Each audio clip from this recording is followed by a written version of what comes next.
Good morning, students. Yesterday we have discussing the features of joint stock company.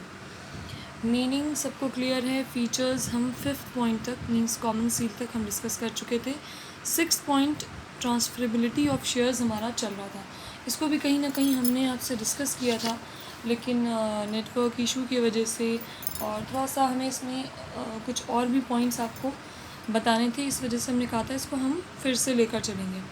तो transferability of shares में ये कह रहे हैं कि transfer of shares from one member to the another member of a company. कह रहे हैं कि क्या शेयर को ट्रांसफ़र किया जा सकता है एक मेंबर से दूसरे मेंबर को, जो कंपनी के एक मेंबर हैं उसको दूसरी मेंबर को वो शेयर ट्रांसफ़र किया जा सकता है या नहीं. तो इसमें हमने आपको बताया था कि सबसे पहले आपको जानना ये है, क्योंकि because you all are a commerce student and you should know the meaning of shares.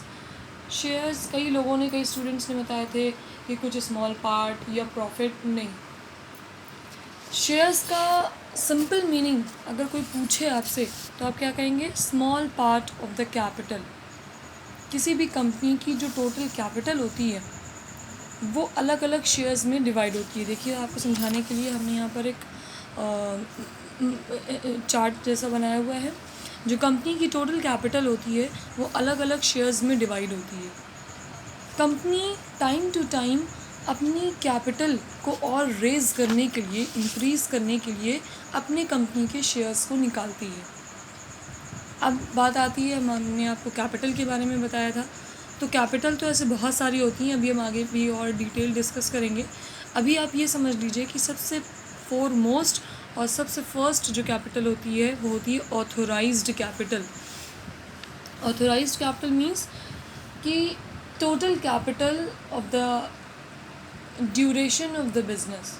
Means कि अगर हम पार्टनर हैं किसी कंपनी के और हम सब ने, मतलब हम कई सारे मेंबर्स हैं, पार्टनर्स हैं, हम सब ने मिलकर ये डिसाइड किया कि हम अपनी पूरे बिज़नेस की लाइफ में, देखिए हम पूरे बिज़नेस की लाइफ कर रहे हैं कि मतलब जब तक भी बिज़नेस हम अपना रन करेंगे, जब तक हम कंपनी चलेगी, हम पूरे अपनी बिज़नेस की लाइफ में फॉर एग्ज़ाम्पल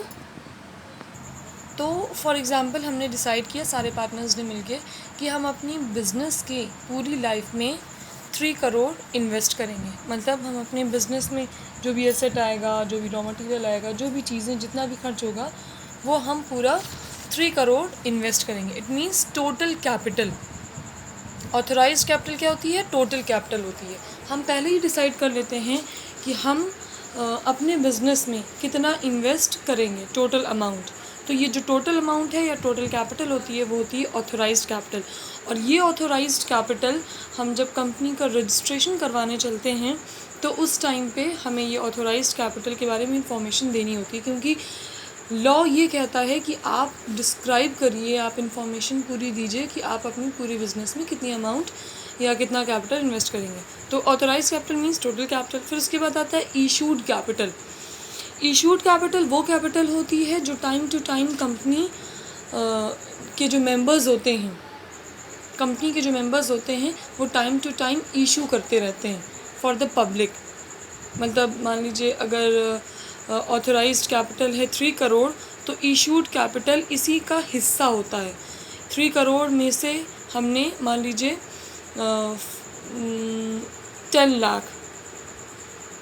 लाख हमने इशूड कैपिटल के लिए निकाल दिया. मतलब अब 10 लाख में से हम धीरे धीरे टाइम टू टाइम जब भी कंपनी को अपनी कैपिटल रेस करना होगा तो हम उससे इशू करेंगे. फिर उसके बाद आती है subscribed capital. Subscribe capital issued capital का पार्ट होता है. इशूड कैपिटल हमने कितना लिया? 10 लाख. अब 10 लाख में से हम सब्सक्राइब कैपिटल का पार्ट निकालेंगे. सब्सक्राइब कैपिटल वो कैपिटल होती है जो कंपनी के मेंबर्स पब्लिक के लिए सब्सक्राइब करते हैं. सब्सक्रिप्शन अगर आपने नहीं पढ़ा हो तो समझ लीजिए कि सब्सक्राइब कैपिटल इशूड कैपिटल का पार्ट होता है और ये वो कैपिटल होती है जो जनरल पब्लिक के लिए निकाली जाती है. मतलब सब्सक्राइब कैपिटल में ही शेयर्स का अमाउंट या कैपिटल होता है. और जैसे कि हम पहले भी आपको बता चुके हैं, कैपिटल को, कंपनी की कैपिटल को अलग अलग शेयर्स में बांट दिया जाता है.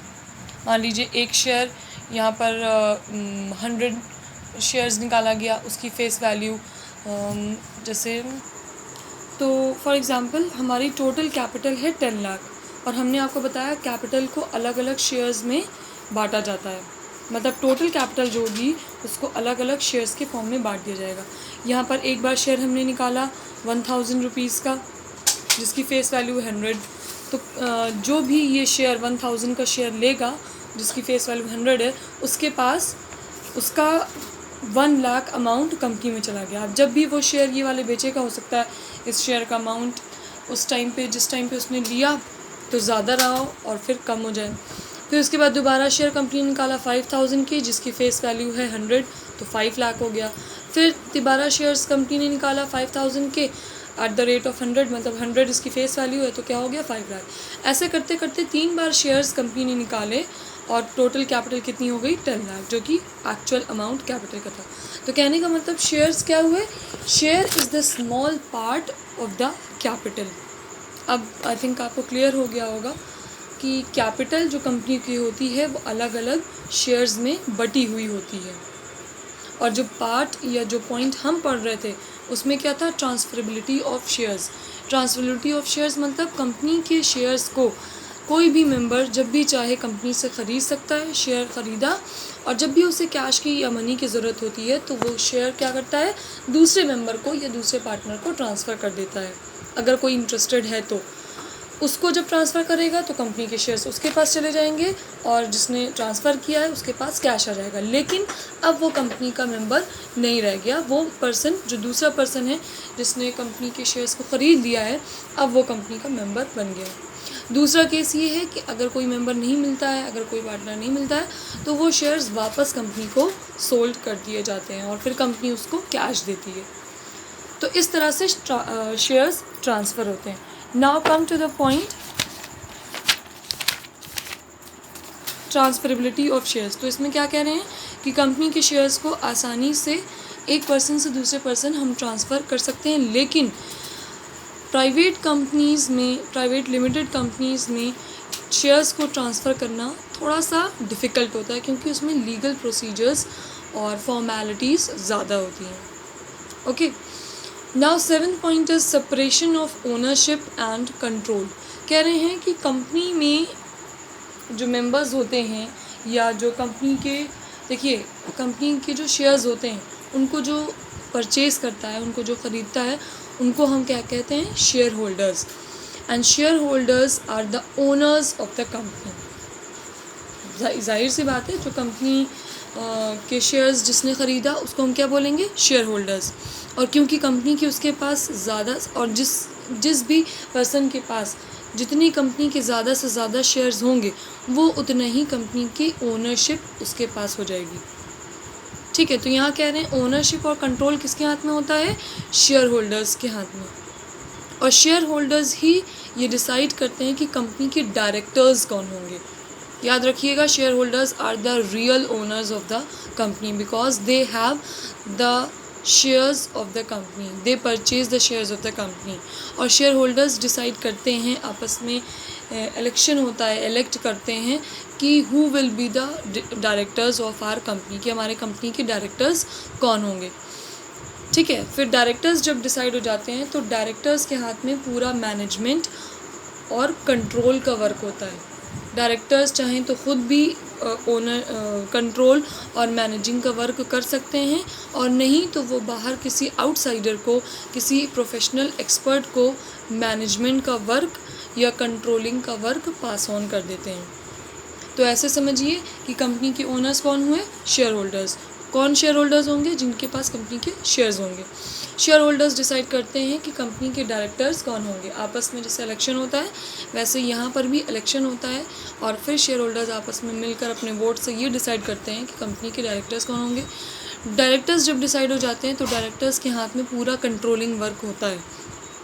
चाहें तो वो खुद भी वर्क कर सकते हैं कंट्रोलिंग और मैनेजिंग का, और चाहें तो वो बाहर से प्रोफेशनल एक्सपर्ट्स को भी हायर करके मैनेजिंग वर्क उसको दे सकते हैं। देखिए आपकी बुक में लिखा हुआ है, the company form of business is owned by the shareholders. These shareholders elect their representatives who are called directors of the company. The directors manage and control the activities of the company by appointing professional experts.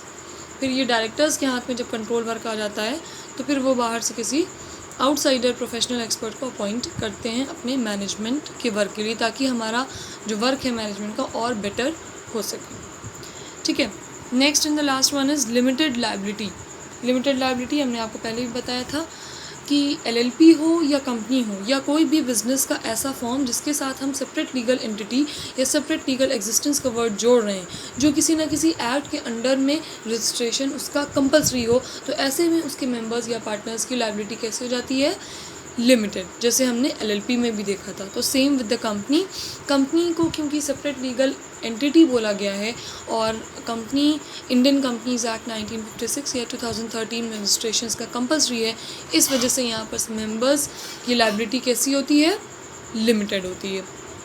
Limited liability का क्या मतलब होता है कि अगर कभी भी heavy loss हुआ कंपनी में तो मेंबर्स अपनी पर्सनल प्रॉपर्टी को नहीं सोल्ड करेंगे, और यहाँ पर लायबिलिटी उनकी उतनी ही होती, उतने एक्सटेंट तक, उतनी लिमिटेशन तक होती है जितना उन्होंने कंपनी के शेयर्स को ख़रीदा है या कंपनी में अपनी अमाउंट या कैपिटल इन्वेस्ट किया है। जैसे एग्जांपल दिया हुआ देखिए, किसी पर्सन ने कंपनी के 1000 शेयर्स को परचेज़ किया जिसकी फेस वैल्यू थी 10 रुपीज़, तो 1000 इंटू 10 तो अमाउंट टोटल कितना हुआ, 10,000। इसका मतलब वो पर्सन अब 10,000 तक के लिए ही लायबल है। ये तो बहुत छोटा सा एग्जांपल आपके में दिया हुआ है, हालांकि शेयर्स के अमाउंट और उसकी फेस वैल्यू बहुत हाई होती है। ठीक है, तो कहने का मतलब जितना अमाउंट या जितने भी शेयर्स उसने ख़रीदे हैं और उसकी फेस वैल्यू से उसको मल्टीप्लाई करने के बाद जितना भी अमाउंट आता है वो सिर्फ उतना ही लायबल होगा। जैसे यहाँ पर हमने देखा 1000 शेयर्स थे, 10 उसकी फेस वैल्यू थी, तो 10,000 के लिए वो सिर्फ लायबल होगा। सो the liability the members of the company is limited. So we have completed the features of joint stock company. Now moving towards the merits, or we can say advantages of joint stock company. So the first merit of joint stock company is limited liability. देखिए, जैसे हम पहले भी बोलते हुए आए हैं कि अगर आपने किसी भी बिजनेस टाइप के अगर फीचर्स अच्छे से पढ़े हैं तो you will make the merits and demerits with by yourself. जैसे सेपरेट लीगल एंटिटी, ये आपका एडवांटेजेस का पॉइंट हो गया। दूसरी बात रजिस्ट्रेशन, ये भी कंपल्सरी रजिस्ट्रेशन होता है तो उसको आप एडवांटेजेस में लिख सकते हैं। फिर उसके बाद ट्रांसफरेबिलिटी ऑफ शेयर्स, ये भी एडवांटेजेस का हो गया। लिमिटेड लायबिलिटी, ये भी। तो कहने का मतलब फीचर्स से ही आप अपने एडवांटेजेस और डिसएडवांटेजेस लिख सकते हैं। जैसे कि फर्स्ट इसमें है लिमिटेड लायबिलिटी, जिसका मतलब ऑलरेडी आपको बता चुके हैं कि हेवी लॉस होने पे कभी भी कोई मेंबर्स लायबल नहीं होगा, वो सिर्फ उतनी ही उसकी लायबिलिटी होगी जितना वो शेयर्स कंपनी के उसने ख़रीदा है। तो यहाँ पर कंपनी के जो मेंबर्स होते हैं उनकी लायबिलिटी कैसी होती है, लिमिटेड। तो ये हमारा एडवांटेजेस का पॉइंट है। Second is transfer of interest. Transfer of interest मतलब वही बात आती है ट्रांसफरेबिलिटी ऑफ शेयर्स का, समझ लीजिए। ट्रांसफ़र ऑफ इंटरेस्ट मीन्स कि अगर कोई पर्सन या अगर कोई मेंबर जो कंपनी में ऑलरेडी मेंबर बना हुआ है और अगर वो कंपनी में से एग्ज़िट होना चाहता है या अपने शेयर्स किसी और को ट्रांसफ़र करके कंपनी से अब वो एग्ज़िट होना चाह रहा है, तो बहुत आसानी से हो सकता है। इसका मतलब वो अपने इंटरेस्ट को किसी न किसी दूसरे को ट्रांसफ़र कर सकता है। ठीक है, जैसे कि बुक के जो राइटर्स होते हैं वो कॉपीराइट, अक्सर आपने देखा होगा हर बुक में कॉपीराइट लिखा होता है। कॉपीराइट, और उसके बाद वो क्यों लिखा जाता है, ताकि एक तरह से जो कंटेंट है या जो मैटर है वो बुक का किसी कोई और राइटर या कोई और ऑथर उसको कॉपी ना कर पाए।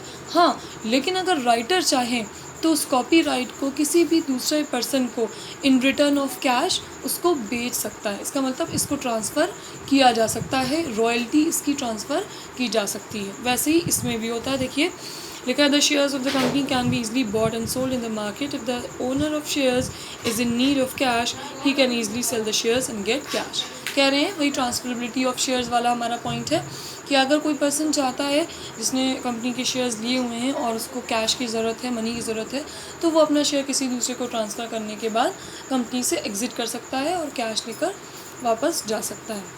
अब जिसको उसने शेयर्स दिए हैं अब वो कंपनी का मेंबर बन गया है, तो ईज़िली ट्रांसफ़र किया जा सकता है। Next is perpetual existence. Perpetual existence हो या परपेचुअल सक्सेशन हो, उसका मतलब हम ऑलरेडी आपको प्रीवियस क्लास में बता चुके हैं। परपेचुअल सक्सेशन मतलब होता है कॉन्टीन्यूटी या कॉन्टिन्यूएशन। तो कंपनी ऐसा टाइप ऑफ बिज़नेस है हमारा कि जिसमें कभी भी किसी मेंबर के आने से या जाने से कंपनी पे इफ़ेक्ट नहीं पड़ता है। मेंबर्स आते हैं, मेंबर्स जाते हैं, लेकिन कंपनी हमारी लॉन्ग रन में कंटिन्यू रहती है। तो परपेचुअल एग्जिस्टेंस इसमें होती है। Next growth and expansion. जैसे हमने कि आपको स्टार्टिंग में बताया था कि कंपनी क्या होती है, देखिए यहाँ पर भी लिखा हुआ था कि on a large scale it is suitable for the organization business activities on a large scale। मतलब वो पर्सन या वो मेंबर्स जो चाहते हैं हमारे बिजनेस लार्ज स्केल पे हो, उसके लिए company will be the suitable form of business organization. तो यहाँ पर ग्रोथ और एक्सपेंशन की जो पॉसिबिलिटी होती है वो ज़्यादा होती है। कंपनी के पास कैपिटल ज़्यादा होते हैं, शेयर्स होते हैं, पार्टनर्स होते हैं, मेंबर्स होते हैं। वो चाहें तो धीरे धीरे कंपनी के जो साइज़ है, जो बिज़नेस का हमारा साइज़ है, वो आसानी से हम एक्सपैंड कर सकते हैं। इसका मतलब यहाँ ग्रोथ और एक्सपेंशन की पॉसिबिलिटी बहुत ज़्यादा होती है। अब देखिए आपकी बुक में क्या लिखा है, in company form of business there is more scope for growth and expansion. The company has large financial resources and the rate of profit is also high. They can easily use large amount of accrued और retain profit for expansion and growth. कह रहे हैं कि यहाँ पर large profit होता है, capital होता है, फाइनेंशियल रिसोर्सेज होते हैं, मेंबर्स होते हैं। तो सब मिलकर हमारी कंपनी के जो साइज़ है, बिज़नेस का साइज़ है, वो आसानी से एक्सपैंड हो सकता है। ग्रोथ और एक्सपेंशन की पॉसिबिलिटी बहुत ज़्यादा होती है। देखिए एक वर्ड इसमें लिखा हुआ है रिटेन्ड प्रॉफिट। यहाँ पर कह रहे हैं कि रिटेन्ड प्रॉफिट और रेट ऑफ प्रॉफिट हमारा काफ़ी ज़्यादा होता है, जिसकी हेल्प से हम ग्रोथ और एक्सपेंशन कर सकते हैं। रिटेन प्रॉफिट मतलब होता है बचा हुआ प्रॉफिट, मतलब रिटेन जो बच गया। बचा हुआ कैसे, मतलब मान लीजिए कि किसी साल या किसी फाइनेंशियल ईयर में कंपनी को बहुत अच्छा प्रॉफिट हुआ तो उसके बाद जितने भी मेंबर्स हैं उन सबको अपना अपना शेयर्स मिल गया, मतलब प्रॉफिट मिल गया। अब उसके बाद अगर प्रॉफिट बचता है तो उसको फॉर द फ्यूचर पर्पस हम रख लेते हैं, जिसको हम सेविंग कहते हैं, और बिज़नेस की लाइन में उसको हम रिटेन्ड प्रॉफिट कहते हैं। ऐसा प्रॉफिट जो सबको बांटने के बाद, कंट्रीब्यूट करने के बाद भी बच जाए, तो हम उसको फ्यूचर पर्पस के लिए रखते हैं। That is known as retained profit. ठीक है। Next is efficient management. क्योंकि यहाँ पर हमने बताया आपको कैपिटल की या फाइनेंशियल रिसोर्सेज की कमी नहीं होती है। हर चीज़ के लिए, हर स्किल के लिए, हर काम के लिए, मैनेजमेंट का हो, सेलिंग का हो, परचेजिंग का हो, हर काम के लिए हम बाहर से प्रोफेशनल एक्सपर्ट्स को हायर कर सकते हैं। तो यहाँ पर मैनेजमेंट का वर्क फिर कैसा होगा, एफिशिएंट होगा। सारे लोगों को अपने एक्सपीरियंस, अपने स्किल और उसके अकॉर्डिंग वर्क डिस्ट्रीब्यूट किया जा सकता है, और प्लस हम किसी को भी हायर सैलरी पे बाहर से आउटसाइडर एक्सपर्ट को हम हायर भी कर सकते हैं। तो इस वजह से मैनेजमेंट का वर्क एफिशिएंट होगा। अब आपकी बुक में देखिए लिखा है, company form of business has huge funds at its disposal. It can easily afford to hire professional experts to perform managerial and other activities of the organization. The expert and specialized people improve the efficiency and working of the company. कहने जब company में उनको, लोगों को उनकी skill के according, उनको experience के अकॉर्डिंग, उनके नॉलेज के अकॉर्डिंग जब वर्क डिस्ट्रीब्यूट किया जाएगा, और क्योंकि कैपिटल हाई है तो हम बाहर से प्रोफेशनल एक्सपर्ट को भी हायर कर सकते हैं, उनको सैलरी अच्छी दे सकते हैं। तो इस वजह से हमारा मैनेजमेंट का वर्क एफिशिएंट होगा। एक ये मेरिट हो गया हमारा। लास्ट है लार्ज अमाउंट ऑफ कैपिटल। तो ये तो बहुत सिंपल सी बात है, सारे पार्टनर्स जब भी आएंगे तो वो कंपनी के शेयर्स को खरीदेंगे तो अपना कैश कंपनी में सबमिट करेंगे, तो इससे हमारी कैपिटल कैसी होगी, लार्ज अमाउंट। तो कहने का मतलब कंपनी में कैपिटल की कमी या फाइनेंशियल रिसोर्सेज की कमी नहीं होती, दे have the large amount of capital. ठीक है, तो ये थे आपके features and merits. Next class में हम डीमेरिट्स या डिसएडवांटेजेस ऑफ अ कंपनी, हम इसको डिस्कस करेंगे। थोड़ा सा लेंदी है ये प्रोसेस, ये टॉपिक हमारा थोड़ा लेंदी होगा। 7 पॉइंट तक हमारा डिसएडवांटेजेस है, फिर उसके बाद हम पढ़ेंगे टाइप्स ऑफ कंपनीज। ठीक है, तो आपका होमवर्क ये है कि ये फ्लो चार्ट वगैरह बनाने की जरूरत नहीं है, सिर्फ पॉइंट और उसके अंडर में 2-3 लाइन जो उसकी इंपॉर्टेंट है वो लिखेंगे आप नोट्स में। आपका होमवर्क ये है कि आप अपनी बुक से डीमेरिट्स या डिसएडवांटेजेस के पॉइंट, जिसकी बुक में जो भी पॉइंट लिखा है, आप इसे पढ़िएगा, खुद से रीड करिएगा, और उसके बाद हम तो डिस्कस करेंगे ही। ठीक है, देखिए जब आप पढ़ के आएंगे और ऊपर से हम भी उसको समझाएंगे या डिस्कस करेंगे तो आपके डाउट्स एकदम क्लियर हो जाएंगे। सिर्फ हम बताते जाएं, आप सुनते जाएं, तो उसको एक्टिव लर्निंग नहीं कहते हैं। एक्टिव लर्निंग किसको कहते हैं? जब आप भी घर से पढ़ के आएँ और हम भी आपके साथ डिस्कस करें, तो फिर उसमें जो डाउट्स होते हैं तो वो क्लियर होते हैं। ओके।